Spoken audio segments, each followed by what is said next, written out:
Hi everybody, welcome to my channel, Rosie Cooks. I am making these big, beautiful chicken tenders in the air fryer. So I have 5 chicken tenders and they're a pretty good size. So I'm adding some salt and pepper onto both sides.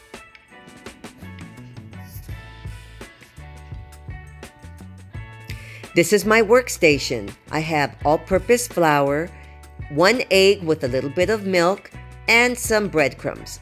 I'm going to roll my chicken tender on one side, shaking off the excess, rolling it onto the egg, dripping any excess, and then I'm going to roll it onto my breadcrumbs.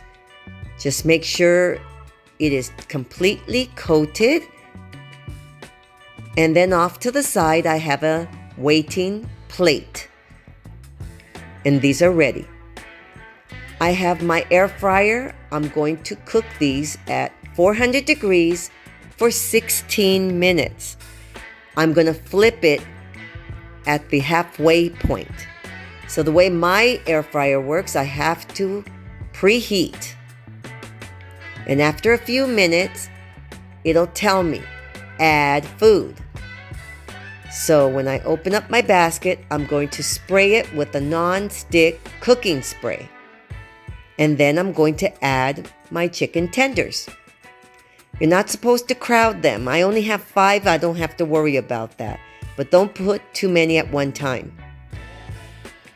So now I'm going to start cooking my chicken tenders. So it's 16 minutes, flipping halfway.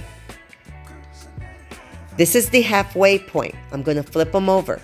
There are some people who will tell you you're not supposed to have to flip them over. I think you do. I think you should.